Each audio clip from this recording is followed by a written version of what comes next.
We are constantly filling our lives with distractions in order to get away from one particular thing that Alan Watts, the British Zen master, wrote about years ago. You're trying to straighten out a wiggly world, and no wonder you're in trouble. So you can't do anything. So you can't transform yourself. The title of one of his most famous books will give you a clue about what we all fear. It's called The Wisdom of Insecurity, and yes, the thing that we are all running away from is a sense that nothing is secure, or in other words, that the world is chaotic and dangerous. Are you really on your phone all the time, or drinking alcohol every night because of some existential dread? And even if this is the case, what are you supposed to do about it?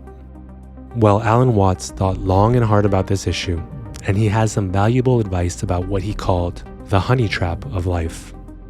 Alan Watts realized that a major cause of anxiety in life is the fear about the future. In his words, we worry because we feel unsafe and we want to be safe. What if you lose your job? What if your partner leaves you? What if an asteroid hits Earth?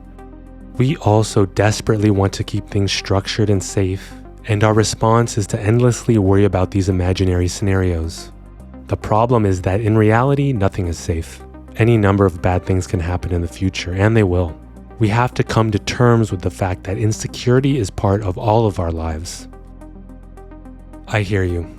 You're thinking, that's great and all. Okay, Alan Watts might be right, but what does this have to do with my everyday behavior? Well, in response to this anxiety about the insecurity of life, the most natural thing to do is to not think about it, right? The issue is the way most of us go about doing this. Currently, we have so many options that pull us away from the present so that we don't have to deal with this underlying anxiety. I didn't think I used technology that often. I didn't think I was that dependent on it. You know the escapes: social media, video games, narcotics, movies, and the list goes on. This is not to say that any of these activities are bad in and of themselves, but when we know these activities are hurting us but keep doing them anyways, then it becomes a problem. Alan Watts gives the example of the alcoholic. He writes, "One of the worst vicious cycles is the problem of the alcoholic. In very many cases, he knows quite clearly that he is destroying himself, that for him liquor is a poison, that he actually hates being drunk, and yet he drinks. For dislike it as he may, the experience of not drinking is worse. It gives him the horrors, for he stands face to face with the unveiled basic insecurity of the world." This brings to mind Blaise Pascal's famous quote, "All of humanity's problems stem from man's inability to sit quietly in a room alone." We are attracted to all these overstimulating activities because they so easily snap us into a distracted state where we don't have to deal with our anxiety-filled minds. And as a result of that, we begin to live in a world increasingly divorced from reality. And that is why in those Oriental cultures in India and China and Japan, it has always been considered important for everybody to spend some of his time, by no means all of his time, but some of it, not thinking. We're like flies being attracted to a pot of honey, but then getting stuck in it and perishing. As Alan Watts explains, you want to be happy, to forget yourself, and yet the more you try to forget yourself, the more you remember the self you want to forget. You want to escape from pain, but the more you struggle to escape, the more you inflame agony. These are very wise words. There really is no way to run away from unpleasantness. In fact, we're just making it worse. So this is what Alan Watts teaches us, that we can be okay with the insecurity of life. For even something as fearful as death, when the time comes, it's going to be a lot more natural than we realize. It's a complete waste of energy to worry about it now. I know you might very much dislike the feelings of anxiety, pain, and boredom, but actually the more comfortable you become with these states of mind, the easier they will be to overcome.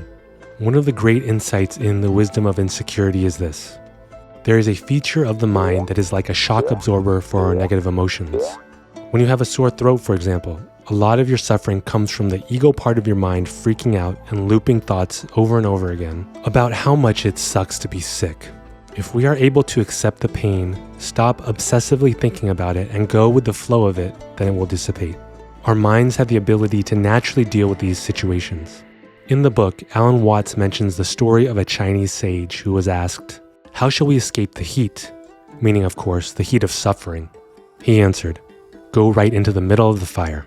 So next time you feel anxiety about the future, or boredom, or even actual pain from an injury, go into the fire. Accept the negative feelings, and as Alan Watts puts it, your body will absorb the pain as water reacts to a blow or a cut. A mystical figure who was very influential to Alan Watts was Krishnamurti.